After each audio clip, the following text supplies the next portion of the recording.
श्रीराम जय जय राम। श्रीराम जय जय राम। श्रीराम जय जय राम। 26 பரதன் ராமனுடைய தீர்மானத்தை ஏற்பது. தேவர்கள் சரஸ்வதியை தியானித்து அவளை போற்றி கூறினர், தேவி மாதா, தேவர்கள் உன்னை சரணடைகிறார்கள், அவர்களை காப்பாற்று. உன் மாயையை வீசி பரதன் புத்தியை மாற்று. மாயையால் திரை போட்டு தேவர் குலத்தை காப்பாற்ற வேண்டும். தேவர்களின் இந்த விண்ணப்பம் கேட்டு தேவர்கள் தன்னலத்திற்கு ஆட்பட்டு முட்டாளாகி விட்டார்கள் என்று அறிந்த சரஸ்வதி கூறினாள், என்னை பார்த்து பரதனுடைய புத்தியை மாற்று என்று கூறுகிறீர்களே, உங்களுக்கோ 1000 கண்கள், மேருமலை உங்கள் கண்களில் படவில்லையே? பிரம்மா, விஷ்ணு, பரமேஸ்வரன் இவர்களுடைய மாயை எவ்வளவு வலிவுள்ளது, அது கூட பரதனுடைய புத்தியை மாற்ற முடியவில்லை. அந்த புத்தியை மாற்று என்று என்னிடம் கூறுகிறீர்களே, எங்காவது நிலவு பயங்கர பிரகாசமான சூரிய ஒளியை திருட முடியுமா? பரதன் உள்ளத்தில் சீதாராமர் வசிக்கின்றனர். எங்கு சூரிய ஒளி வீசுகிறதோ அங்கு இருட்டு புக முடியுமா என்று இவ்வாறு கூறிவிட்டு சரஸ்வதி பிரம்மலோகம் சென்று விட்டாள். இரவில் சக்கரவாக பறவை தவிப்பது போல தேவர்கள் குன்றி போய்விட்டனர். மாசுள்ள மனமுடைய தன்னலம் மிக்க தேவர்கள் குருட்டு யோஜனை செய்து சூழ்ச்சி புரிந்தனர். மிக விஸ்தாரமான மாய வலை வீசி பயம், பிரமை, கசப்பு இவைகளை மந்திரத்தினால் பரப்பினர். சூழ்ச்சி செய்துவிட்டு இந்திரன் காரியம் நிறைவேறுவதோ கெடுவதோ எல்லாம் பரதன் கையில் உள்ளது என்று நினைத்தான். ஜனகர் ரகுநாதன் அருகில் சென்றார். சூரிய குல விளக்கான ராமன் அனைவரையும் கௌரவித்தார். ரகுவம்சத்தின் புரோகிதரான வசிஷ்டர் சந்தர்ப்பம் கூடியிருக்கும் கூட்டம், தர்மம் இவற்றிற்கு முரண்படாதவாறு பேசினார். அவர் முதலில் ஜனகரும் பரதனும் பேசிக்கொண்டதை எடுத்து கூறினார். பரதன் தன்னிடம் கூறிய இனிய மொழிகளையும் கூறினார். அப்பா ராமா, நீ என்ன உத்தரவு இடுகிறாயோ அதை அனைவரும் ஏற்பர். இந்த சொற்கேட்டு இருகரம் கூப்பி ரகுநாதம் சத்தியம், நேர்மை, மென்மை நிரம்பிய மொழிகளை பேசினார். குருவே, தாங்களும் மிதிலா மன்னரும் இருக்கும் பொழுது நான் ஏதோ கூறுவது எவ்வகையிலும் உச்சிதமாகாது. நீங்களும் மகாராஜாவும் என்ன ஆணையிட்டாலும் அதுவே சத்தியம். எல்லோரும் தலைமேல் ஏற்க வேண்டியது என சபதமிட்டு கூறுகிறேன். ராமனுடைய இந்த மொழி கேட்டு சபையினருடன் கூட முனிவரும் ஜனகரும் திகைத்தனர். எவருக்கும் பதில் கூற இயலவில்லை. எல்லோரும் பரதனுடைய முகம் நோக்கினர். பரதன் சபையே திகைத்து நிற்பதை பார்த்தார். சமயம் இது இல்லை என்று நினைத்து வளரும் விந்திய மலையை அகஸ்தியர் தடுத்து நிறுத்துவது போல மிகவும் தீரத்துடன் பொங்கும் பிரேமையை சமாளித்து கொண்டார். சோகம் என்ற ஹிரண்யாக்ஷன் சபை முழுவதினுடைய புத்தி என்ற பூமியை கவர்ந்து சென்று விட்டான். அந்த பூமி மாசற்ற நற்குணங்களின் குவியலை உண்டு பண்ணுவதல்லவா? பரதன் விவேகம் என்ற வராக அவதாரம் எடுத்து அனாயாசமாக அந்த பூமியை மீட்டார். பரதன் வணங்கிவிட்டு கைகூப்பி ராமன், ஜனக மகாராஜா, குருநாதர், சாதுக்கள் எல்லோரையும் பணிந்து கூறினார், நான் இன்று செய்கின்ற மிகவும் தகுதியற்ற செயலை பொறுத்து கொள்ளுங்கள். நான் மென்மையான முகத்தால் கொடுமையான சொற்கள் பேசுவேன். பிறகு அவர் உள்ளத்தில் விளங்குகின்ற சரஸ்வதி தேவியை பரதன் தியானித்தார். அவர் மானச பொய்கையிலிருந்து அவருடைய முகத்தாமரை வந்து சரஸ்வதி அமர்ந்தாள்.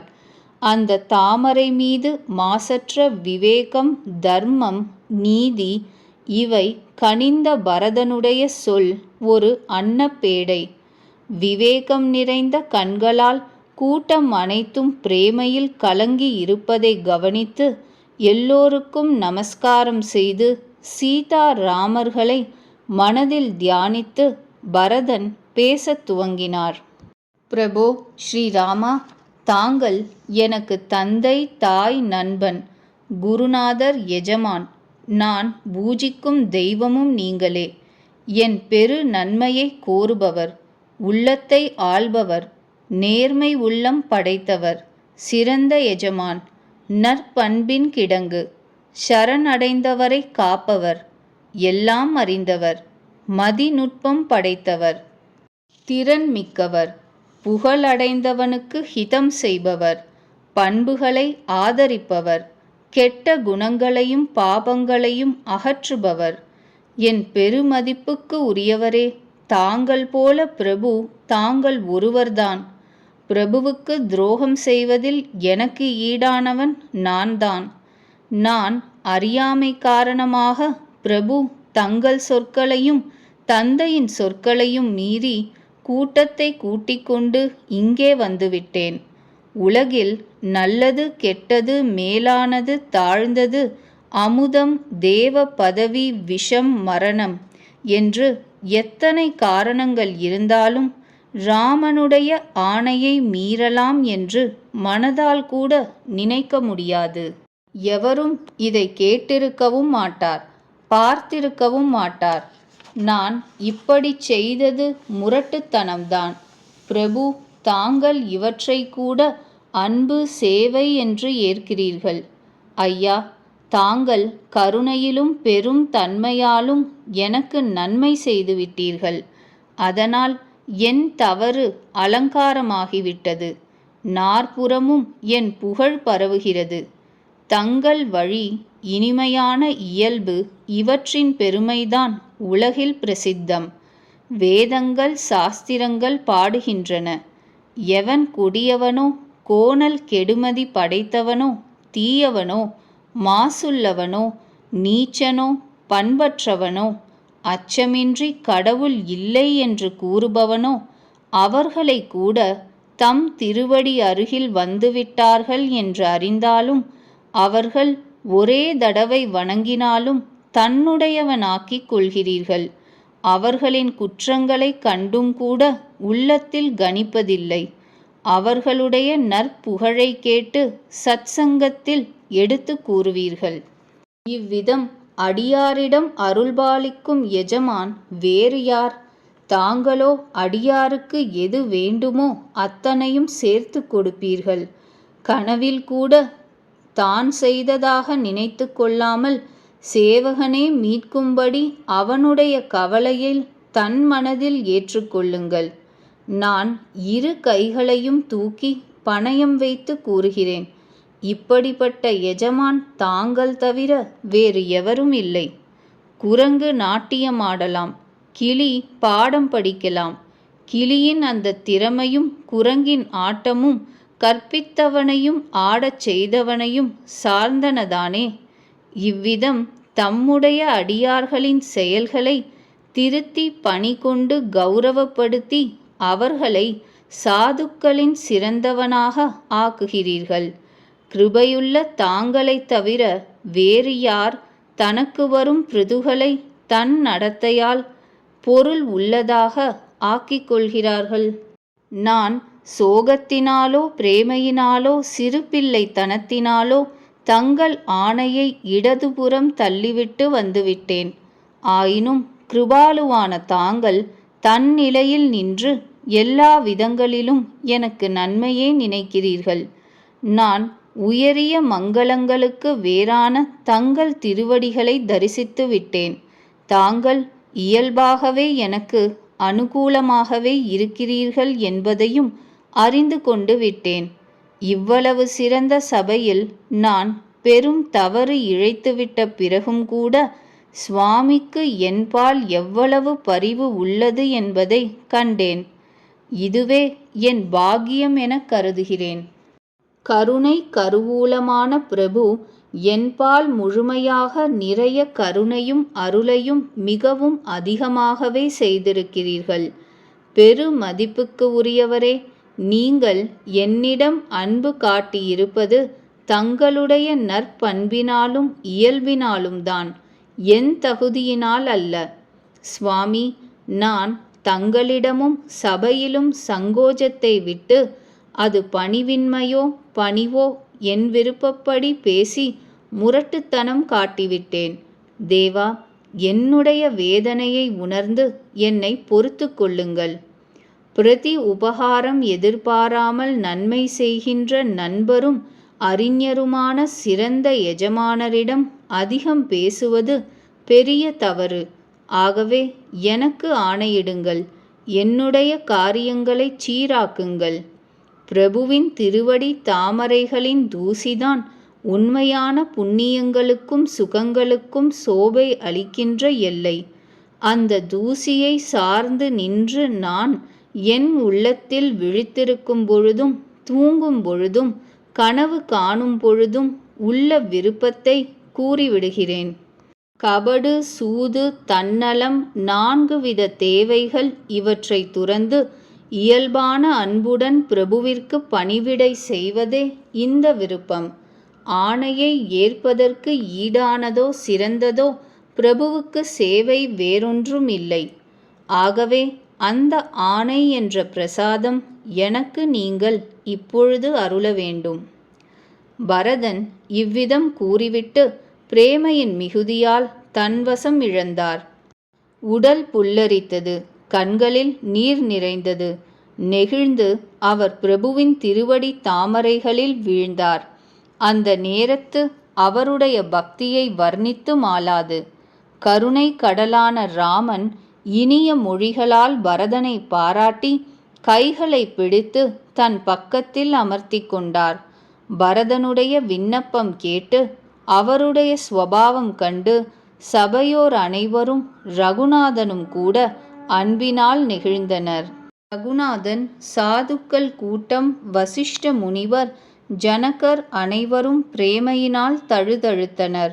அனைவரும் மனதிற்குள் பரதனுடைய சகோதர பிரேமையையும் பக்தியையும் அவற்றின் மகிமையையும் பாராட்டினர். தேவர்கள் மாசுற்ற மனதுடன் பரதனை கொண்டாடிக்கொண்டே பூமாரி பொழிந்தனர். துளசிதாசர் கூறுகிறார், அனைவரும் பரதனுடைய பேச்சை கேட்டு நெகிழ்ந்தனர். இரவு வந்தவுடன் தாமரை கூம்புவது போல மனதினுள் குமைந்தனர். இரு பரிவாரங்களின் எல்லா ஆண் பெண் மக்களும் துயரப்பட்டு வாடுவதைக் கண்டும் கூட மிகவும் மாசுற்ற மனதுடைய இந்திரன் அடிபட்டவர்களை மேலும் அடித்து மேன்மை கோருகிறான். இந்திரன் கபடத்திற்கும் சூதிற்கும் எல்லை. அவனுக்கு பிறர் துன்பமும் தன் மேன்மையும் தான் பிடிக்கும். இந்திரனின் போக்கு காக்கையினுடையது போல. அவன் வஞ்சனையாளன், மாசுற்ற மனதினன். அவனுக்கு எவரிடமும் எப்பொழுதும் நம்பிக்கை கிடையாது. முன்னமேயே கெட்ட எண்ணம் கொண்டு கபடமாக செயல்பட்டான். பிறகு அந்த ஏவலை எல்லோர் மீதும் வீசினான். பிறகு தேவ மாயையினால் மக்கள் எல்லோரையும் மும்முரமாக மயங்கச் செய்தான். ஆயினும் ராமனிடம் உள்ள பக்தியினால் அவர்கள் அதிகமாக பாதிக்கப்படவில்லை. பயத்தினாலும் இந்திரனின் ஏவலினாலும் ஒருவருடைய மனதும் நிலை கொள்ளவில்லை. ஒரு கணம் வனத்திலேயே இருந்துவிடலாம் என்பர், மறுகணம் வீடு போவது நல்லது என்பர். மனநிலை இருவிதமாகி மக்கள் அவதிப்பட்டார்கள். நதியும் கடலும் கூடும் பொழுது தண்ணீர் எதிர்ப்பது போல. மனது இருதலை கொண்டு ஒரு புறமும் மகிழ்ச்சி காணவில்லை. ஒருவருக்கொருவர் தன் மர்மத்தை கூறிக்கொள்ளவும் இல்லை. கருணை கருவூலமான ராமன் அந்த நிலை கண்டு மனதிற்குள் சிரித்துக்கொண்டே கூறினார், இந்த இந்திரன் இளைஞர் ஒரே விதம். பாணினியின் சமஸ்கிருத மொழி இலக்கணத்தில் இவர்களை கூறும் சொற்களை ஓரினப்படுத்தி இலக்கணம் கூறுகிறார். அதை வேடிக்கையாக துளசிதாசர் பயன்படுத்துகிறார். பரதன் ஜனகர் முனிவர்கள் மந்திரிகள் சாதுக்கள் இவர்கள் தவிர மற்றவர்கள் எல்லோர் மீதும் அவரவர் தகுதிக்கேற்றபடி தேவ மாயை தன் வேலை காட்டியது. பக்தி மக்களை தன்பால் ஒருபுறம் இழுக்க, தேவேந்திரனுடைய மாயை மறுபுறம் இழுக்க, அவர்கள் தவிப்பதை கருணை கடலான ராமன் கண்டார். சபை, ஜனகர், குருநாதர், அந்தணர், மந்திரிகள் எல்லோருடைய உள்ளங்களையும் பரதனுடைய பக்தி கட்டி போட்டு விட்டது. அனைவரும் சித்திரத்தில் எழுதப்பட்டது போல ராமனையே பார்த்து கொண்டிருக்கின்றனர். கூசிக்கொண்டே சொல்லிக் கொடுத்தாற்போல் ஏதோ கூறினர். பரதனுடைய பேரன்பு, பணிவு, அடக்கம், பெருமை இவை கேட்க சுகமளிக்கின்றன. சொல்வதுதான் கடினம். எவருடைய பக்தியின் ஒரு திவிலையே அனுபவித்து முனிவர் கூட்டமும் ஜனகரும் பிரேமையில் மூழ்கி விடுகின்றனரோ அவருடைய பக்தி நல்ல எண்ணங்களினால் கவியின் உள்ளத்தில் செம்மையான புத்தியாக மலர்ந்து விடுகிறது. பிறகு அந்த புத்தி தன் சிறுமையையும் பரத மகிமையின் பெருமையையும் கணக்கிட்டு கவி தலைமுறைகளின் மரபை ஒட்டி ஓய்ந்து விடுகிறது. அந்த குணங்களின் ருச்சி அதிகம்தான், சொல்லத்தான் முடியவில்லை. புத்தியின் போக்கு குழந்தைகளின் மழலை போல ஆகிவிட்டது. பரதனுடைய மாசற்ற புகழ்தான் மாசற்ற சந்திரன். கவியின் புத்தியோ சகோர பேடை. அது பக்தர்களின் மனம் என்ற மாசற்ற ஆகாயத்தில் அந்த சந்திரன் உதித்திருப்பதை கண்கொட்டாமல் பார்த்து கொண்டே இருக்கிறது. பரதன் ஸ்வபாவத்தை வர்ணிப்பது வேதங்களுக்கும் எளிதல்ல. ஆகவே என் சிறுமதி சபலம் கொண்டதை கவிகள் மன்னிக்க வேண்டும். பரதனுடைய நல்ல மனதை சொல்லி கேட்ட எந்த மனிதன்தான் சீதாராம சரணங்களில் பக்தி கொள்ள மாட்டான்? பரதனை தியானிப்பதால் எவருக்கு ராம பக்தி எளிதில் கிட்டவில்லையோ அவருக்கு ஈடான துரதிர்ஷ்டசாலி வேறு யார்? தயாநிதியான ஞானியான ராமன் எல்லோருடைய நிலையையும் கவனித்து பரதனுடைய உள்ளத்தையும் புரிந்து கொண்டு தர்மத்தின் பொறுப்பேற்று கொண்ட தீரன், நீதியில் திறமை பெற்றவன். சத்தியம், அன்பு, பண்பு, சுகம் இவைகளின் கடல் ஸ்ரீராமன். தேகம், காலம், நேரம், மக்கள் இவற்றையும் கவனித்து இவற்றிற்கு ஏற்றபடி சொல்லின் செல்வமெல்லாம் குவிந்தாற்போல முடிவில் எல்லோருக்கும் ஹிதமாக அமையக்கூடிய கேட்க கேட்க சந்திரனின் அமுத ரசமே போன்ற மொழிகளை பேசினார். பரதா, நீதான் இப்பொழுது தர்மத்தின் பொறுப்பை ஏற்றுக்கொள்ள வேண்டியவனாக இருக்கிறாயே. உலகம், வேதம் இரண்டின் கருத்தையும் அறிந்தவனாக பேரன்பு கொண்டவனாக இருக்கிறாயே. அப்பா பரதா, செயலினாலும் சொல்லினாலும் மனதிலும் தூயவனான உனக்கு நிகர் நீதானே. பெரியோர்கள் மத்தியில் போதாத வேளையில் தம்பியின் குணநலன்களை எவ்விதம் சொல்லிவிட முடியும்?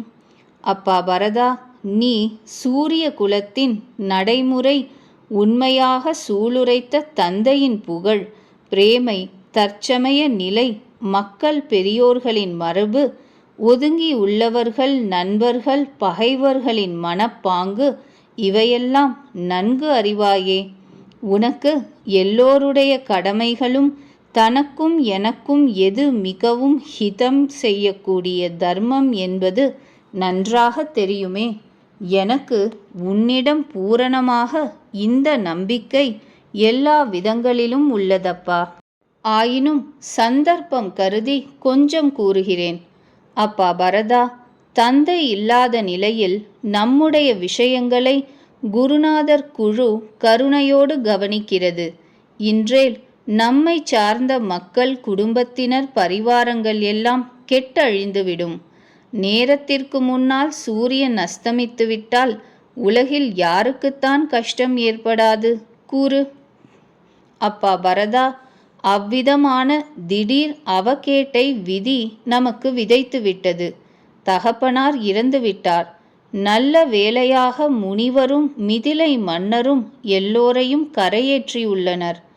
அரசின் எல்லா காரியங்கள் கட்டுப்பாடு, நிலை குலையாமை, தர்மம், நிலம், செல்வம், வீடு இவை எல்லாவற்றையும் குருநாதரின் பிரபாவம் நன்கு நடத்தி தரும். முடிவு மேன்மையாகவே இருக்கும். குருவின் அருள்தான் காட்டிலும் வீட்டிலும் மக்களுடன் கூடிய உனக்கும் எனக்கும் காவலாக இருக்கும். தாய், தந்தை, குரு, எஜமான் இவர்களின் ஆணைகளை ஏற்பது என்பது எல்லா தர்மங்களாகிய பெரிய மலையை தாங்கும் வகையில் ஆதிசேஷனுக்கு ஒப்பாகும். அப்பா பரதா, நீயும் அதையே செய். என்னையும் செய்யவிடு. சூரிய குலத்தின் பெருமையை காப்பாற்று. நன்மை தேடுபவனான சாதகனுக்கு இது ஒன்றுதான் சித்திகளையும் வெற்றிகளையும் அனைத்தையும் அளிக்க வல்லது. கீர்த்தி, நல்ல கதி, செல்வம் என்ற மூன்றும் கலந்த திரிவேணியாகும். இதை ஆராய்ந்து மிகவும் சுமையான சங்கடத்தை பொறுத்து கொண்டு மக்களையும் பரிவாரங்களையும் சுகப்படுத்துவாய்.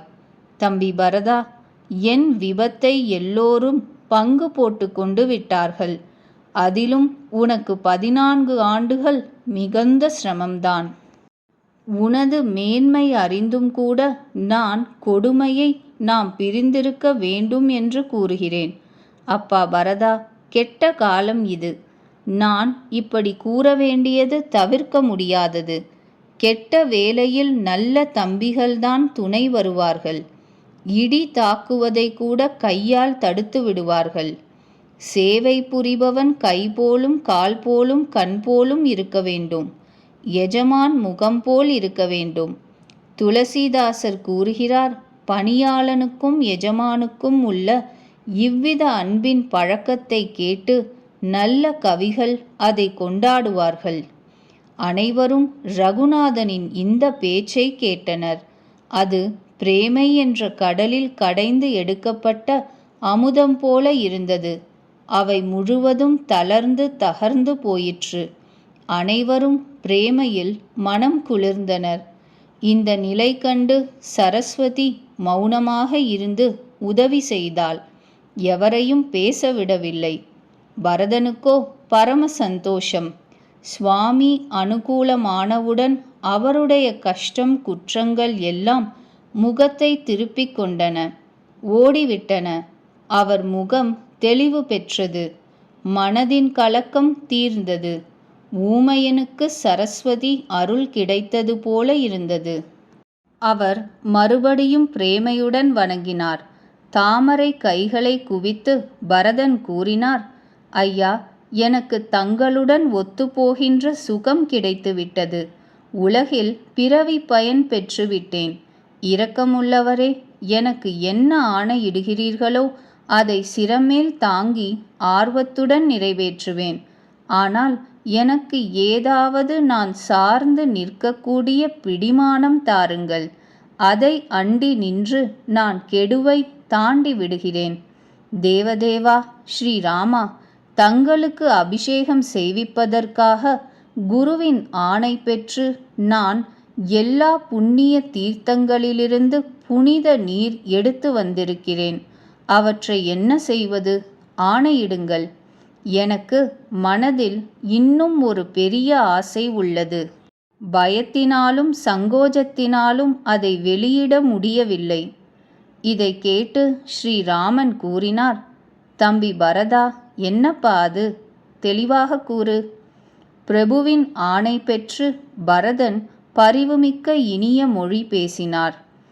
பிரபு, அனுமதி இருந்தால் சித்திரகூடத்தில் நதிகள், நீர்வீழ்ச்சிகள், மலை உச்சிகள், முக்கியமாக பிரபுவின் திருவடி பதிவு பெற்றவை இருக்குமே, அவற்றை சுற்றி பார்த்துவிட்டு வந்துவிடுகிறேன். இதை கேட்டு ரகுநாதன் கூறினார், அவசியம் அப்படியே செய்யப்பா. அத்திரி முனிவர் என்ன கூறுகிறாரோ அப்படி செய். பயமின்றி காட்டை சுற்றி வா. தம்பி பரதா, அத்திரி முனிவரின் அருளினால்தான் காடுகள் மங்களங்களை அளிப்பவையாகவும் மிகவும் தூயதாகவும் அழகாகவும் உள்ளன. ரிஷிகளின் தலைவர் அத்திரி முனிவர் எப்படி ஆணையிடுகிறாரோ அங்கு நீ கொண்டு வந்திருக்கிற தீர்த்தங்களை நிறுவிவிடு. பிரபுவின் சொற்கேட்டு பரதன் மகிழ்ந்தார். ஆனந்தமாக அத்திரி முனிவரின் பாத கமலங்களில் தலை வணங்கினார். எல்லா சிறந்த மங்களங்களுக்கும் அடிப்படையான பரத ராம உரையாடலை கேட்டு தன்னலம் மிக்க தேவர்கள் ரகு குலத்தை கொண்டாடி கற்பக தரு மலர்களை மழையாக பொழிந்தனர். பரதன் கொடுத்து வைத்தவன், பெருமதிப்பிற்குரிய ராமனுக்கு வந்தனம் என்று கோஷமிட்டு தேவர்கள் மிக மிக மகிழ்ச்சி அடைந்தனர். பரதன் சொல் கேட்டு வசிஷ்டர், மிதிலை மன்னர், அவையினர் உற்சாகம் அடைந்தனர். பரதனுடையவும் ராமனுடையவும் குண வரிசையையும் பிரேமையையும் விதேகராஜன் மெய்சிலிர்த்து புகழ்ந்தார். இங்கே சேவை புரிபவருக்கு சேவை பெறுபவருக்கும் உள்ள சுபாவம் மிகவும் பொருத்தம். இவர்களுடைய தன்னடக்கமும் பிரேமையும் தூயதை கூட தூயதாக்குபவை. மந்திரிகளும் அவையினரும் எல்லோருமே பிரேமை மிகுந்து தத்தமது அறிவுக்கு ஏற்றபடி பாராட்டினர். ராம பரத உரையாடலை எடுத்து சொல்லி கேட்டு இரு கூட்டத்தினருக்கும் மகிழ்ச்சியும் துயரமும் உண்டாயின. ராமனின் தாய் துக்கம் சுகம் இரண்டிலும் சம பாவனையுடன் இருந்து ராமனுடைய குண நலன்களை பாராட்டி மற்ற தாய்மார்களுக்கு தைரியம் ஊட்டினாள். ஒருவர் ராமனுடைய பெருமையை கூறுகிறார், மற்றவர் பரதனுடைய பெரும் தன்மையை பாராட்டுகிறார். அப்பொழுது அத்திரி முனிவர் பரதனிடம் கூறினார், இங்கே இந்த பர்வதத்தின் அருகில் ஒரு தூய கிணறு இருக்கிறது. இந்த தூய ஒப்பற்ற அமுதம் போன்ற தீர்த்த நீரை அங்கேயே நிறுவிவிடுங்கள் என்று கூறினார். பரதன் அத்திரி முனிவரின் ஆணை ஏற்று தீர்த்தங்கள் நிறைந்த கலசங்களுடன் புறப்பட்டார். தம்பி சத்ருக்னனுடனும் அத்திரி முனிவர் மற்ற சாதுக்கள் புடைசூழ அந்த ஆழமான கிணறு அருகே சென்றனர். அந்த தூய நீரை அந்த புண்ணிய ஸ்தலத்தில் நிறுவினர். அப்பொழுது அத்திரி முனிவர் அன்பு மேலிட கூறினார், அப்பா பரதா, இது என்று தோன்றியதோ தெரியாது. நினைத்ததை நிறைவேற்றும் ஸ்தலம். காலப்போக்கில் இது மறைந்துவிட்டது. எவருக்கும் இதன் இருப்பிடம் தெரியாது. அப்பொழுது பரதனுடைய பணியாட்கள் அந்த நீர்நிலையை கண்டனர். அங்கு பெரிய கிணறாக வெட்டி அமைத்தனர். புண்ணிய ஜலங்களை நிரப்பினர். தெய்வ வசமாக உலகம் அனைத்திற்கும் உபகாரம் ஆயிற்று. செயற்கரிய பெரிய தர்மம் இன்று எளிதாயிற்று. இனி இதை பரத கூபம் என்று உலகத்தார்கள் அழைப்பார்கள். தீர்த்தங்களின் ஜலம் சேர்ந்ததால் இது மிக மிக தூயதாகிவிட்டது. இதில் பக்தியுடன் முறைப்படி ஸ்நானம் செய்தால் மக்கள் மனதிலும் சொற்களிலும் சொல்லிலும் மாசற்றவர் ஆவர். கூபத்தின் பெருமையை கூறிக்கொண்டே மக்கள் ராமன் எங்கிருக்கிறாரோ அங்கு மீண்டும் சென்றனர். ரகுவரனுக்கு அத்திரி முனிவர் அந்த தீர்த்தத்தின் புண்ணிய பெருமையை கூறினார். பேரன்புடன் தர்மங்கள் இதிகாசங்கள் பற்றி பேசியே அன்றிரவு கழிந்தது. மறுநாள் பொழுது விடிந்தது. பரத சத்ருக்னர்கள் நித்திய கடமைகளை முடித்துக்கொண்டு ராமன் அத்திரி வசிஷ்டர் அனுமதி பெற்று கூட்டத்துடன் கூட சாதாரண உடையணிந்து ராம வனத்தை வலம் வருவதற்காக கால்நடையாக கிளம்பினர். மென்மையான பாதங்களில் காலணிகள் இல்லை. இதை பார்த்து பூமியே கூசி குறுகி தானே மென்மையாகிவிட்டது.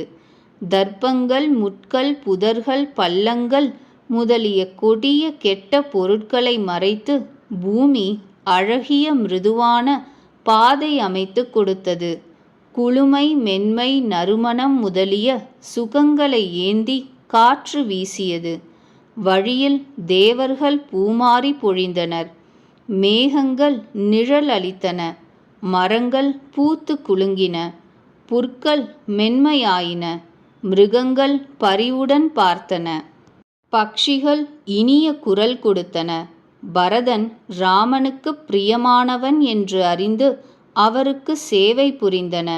ஒரு சாதாரண மனிதன் கொட்டாவி விடும்பொழுது ராமா என்று கூறினால் கூட எல்லா மேன்மைகளையும் எளிதாக பெறுகிறான் என்றால், ராமனுடைய உயிரினும் இனிய தம்பி பரதனுக்கு இது பெரிதல்ல. இவ்விதம் பரதன் வனத்தில் சுற்றி வருகிறார். அவருடைய அடக்கத்தையும் பிரேமையையும் கண்டு முனிவர்கள் கூசி குறுகினர். புண்ணிய நதி கட்டங்கள், பூமியின் தனித்தனி பகுதிகள், பக்ஷிகள், பசுக்கள், மரங்கள், புற்கள், மலைகள், காடுகள், தோட்டங்கள் எல்லாமே தனிப்பட்ட முறையில் அழகாக, விசித்திரமாக, தூயதாக, தெய்வாம்சமாக இருப்பதை பார்த்து பரதன் கேட்பார். அது கேட்டு முனிவர் கோமான் அத்திரி மலர்ந்த மனதுடன் எல்லாவற்றிற்கும் காரணம், பெயர், குணம், புண்ணிய பிரபாவம் இவற்றை எடுத்து கூறுவார். பரதன் சில இடங்களில் ஸ்நானம் செய்கிறார், சில இடங்களில் வணங்குகிறார், சில இடங்களில் முனிவரின் அனுமதி பெற்று அமர்ந்து சீதையுடன் கூடிய ராம லக்ஷ்மணர்களை தியானம் செய்கிறார். பரதனுடைய இயல்பு, பிரேமை, இனிய சேவை மனப்பான்மைகளைக் கண்டு வன தேவதைகள் மகிழ்ந்து ஆசி அளித்தனர். இவர்கள் சுற்றிவிட்டு பகல் 2½ யாமங்கள் கழித்து திரும்பி வருகிறார்கள். வந்து பிரபுவின் திருவடி தாமரைகளை தரிசிக்கின்றனர். பரதன் 5 தினங்களில் எல்லா தீர்த்தங்களிலும் தரிசனம் செய்து கொண்டார். ஹரிஹரர்கள் புகழ் பாடிக்கொண்டே கேட்டுக்கொண்டே 5வது நாளும் பகல் பொழுது போயிற்று. மாலை வந்தது. 6வது நாள் விடியற் காலையில் ஸ்நானம் செய்து பரதன், அந்தணர்கள், ஜனக மகாராஜா, மக்கள் அனைவரும் ஒருங்கே கூடினர்.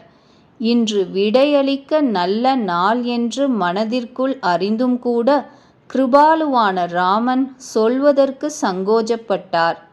குரு வசிஷ்டர், ஜனக மகாராஜா, பரதன் மற்றும் மக்களவை பக்கம் ராமன் திரும்பி பார்த்தார். தயக்கத்துடன் பார்வையை திருப்பி தரையை நோக்கினார். அவையினர் அவருடைய மனப்பண்பை பாராட்டி, ராமனுக்கு ஈடான தன்னடக்கமுள்ள பிரபு எங்குமே இல்லை என்று கணித்தனர். மதிநுட்பமுள்ள பரதன் ராமனுடைய கருத்து அறிந்து பிரேமையுடன் எழுந்து மனதை மிகவும் தேற்றிக்கொண்டு தண்டனிட்டு கைகூப்பி கூறினார். ஐயா, தாங்கள் என்னுடைய விருப்பமெல்லாம் நிறைவேற்றி விட்டீர்கள். எனக்காக எல்லா மக்களும் கஷ்டங்களை பொறுத்தனர். பலவிதமாக தாங்களும் துன்பப்பட்டு விட்டீர்கள். இப்பொழுது எனக்கு அனுமதி தாருங்கள். 14 ஆண்டு கெடு முடிவு வரை அயோத்திக்கு சேவை புரிவேன்.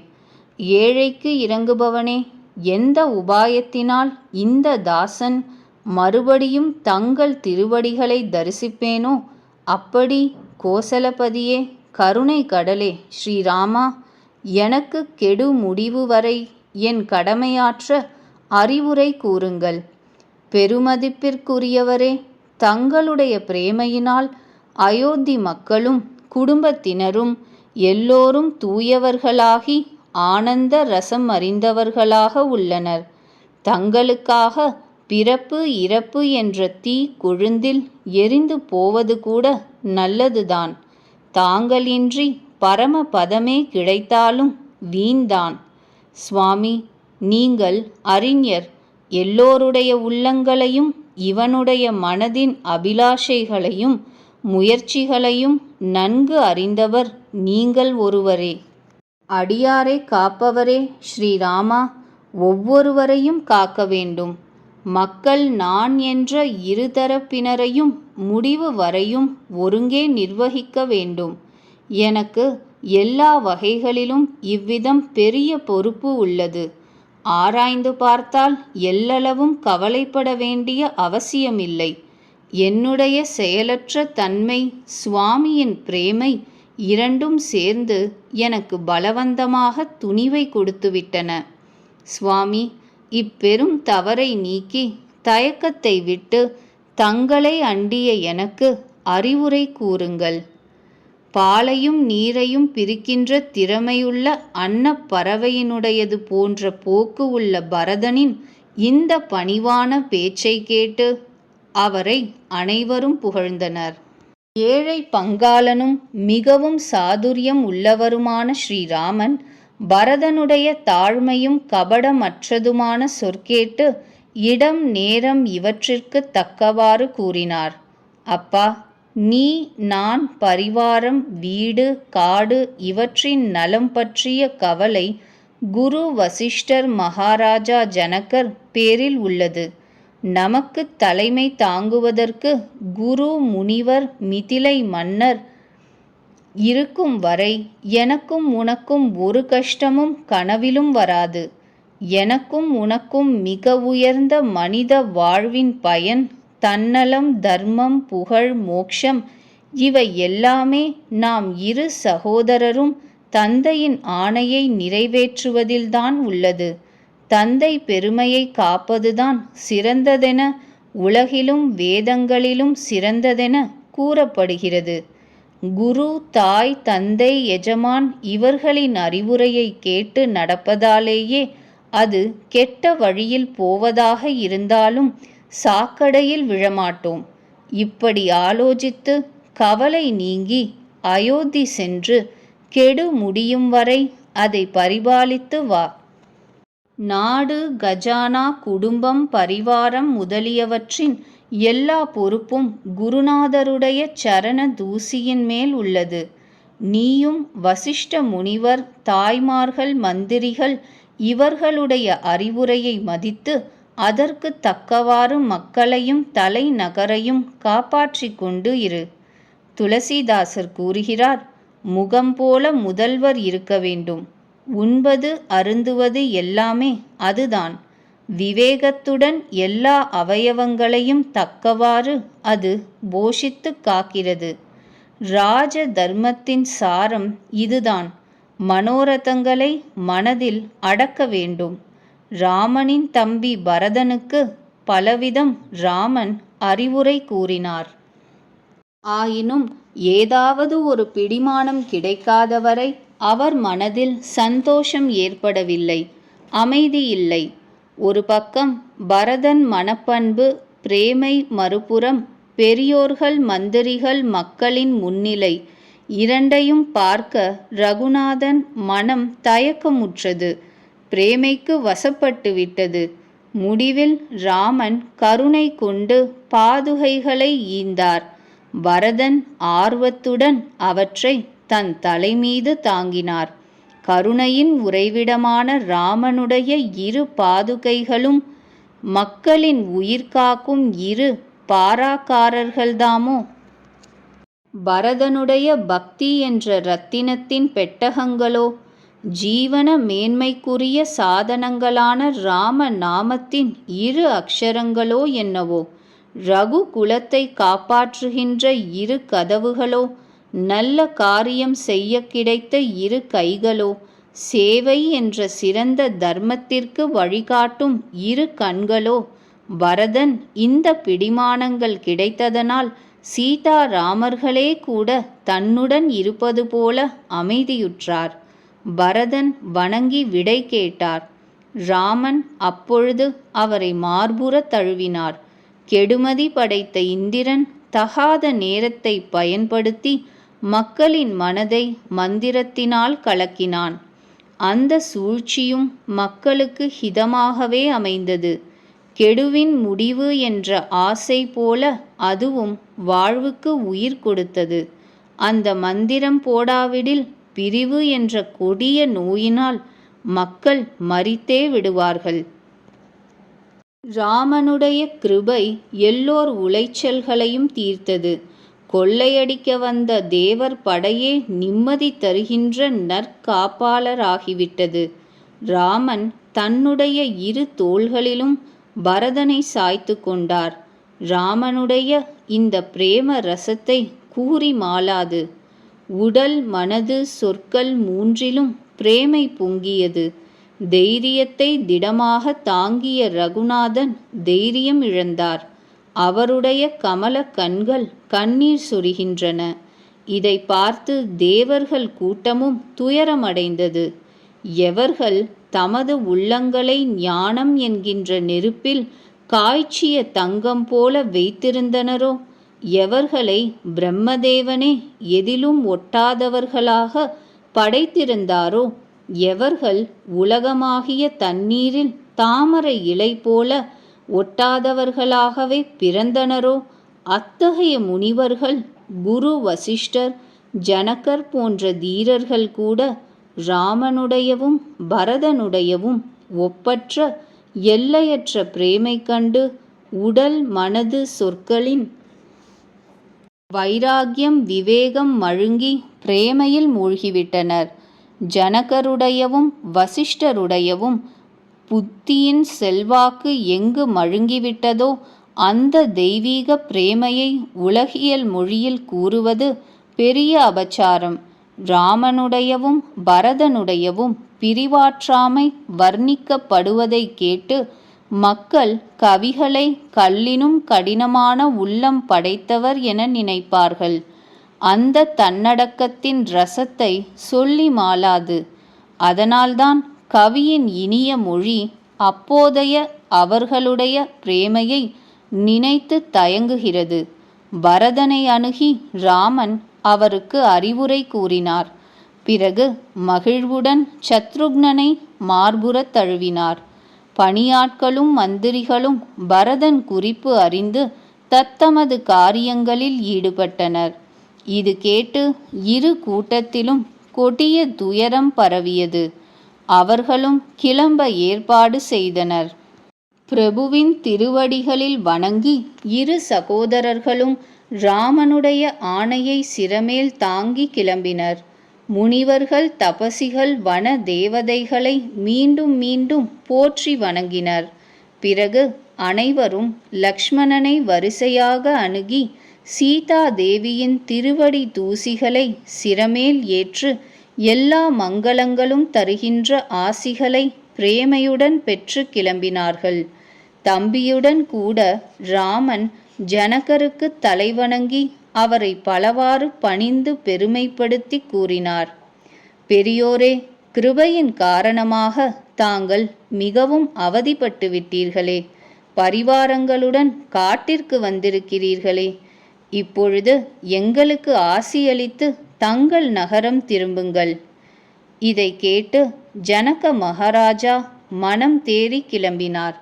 பிறகு ராமன் முனிவர்கள், அந்தணர்கள், சாதுக்கள் எல்லோரையும் ஹரிஹரர்களாகவே பாவித்து பூஜித்து விடை கொடுத்தார்.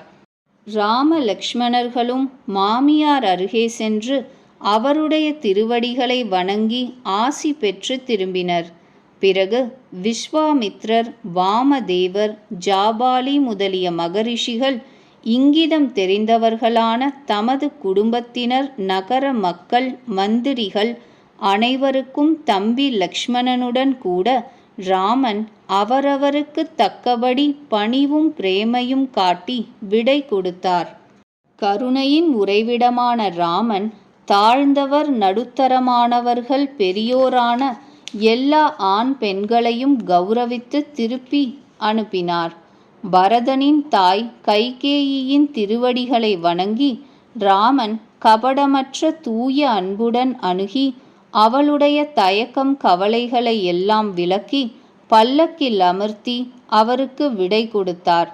உயிருக்கு இனிய கணவர் ராமனுடன் கூட தூய அன்பு நிரம்பிய சீதாதேவி பிறந்தகத்து குடும்பத்தினருடன் தாய் தந்தையருடன் உரையாடி திரும்பினாள். பிறகு வணங்கி எல்லா மாமியார்களையும் தழுவி கூடினாள். அவர்களுடைய பிரேமையை வர்ணிக்க கவியின் உள்ளத்தில் எழுச்சி இல்லை. அவர்களுடைய அறிவுரையை ஏற்று மனம் விரும்பிய ஆசி பெற்று சீதா பிராட்டி மாமியார்களுடையவும் தாய் தந்தையருடையவும் பிரேமையில் மூழ்கி இருந்தாள். அப்பொழுது ராமன் அழகிய பல்லக்குகளை வரவழைத்தார். தாய்மார்களுக்கு ஆறுதல் கூறி அவற்றில் ஏற்றி விடை கொடுத்தார்.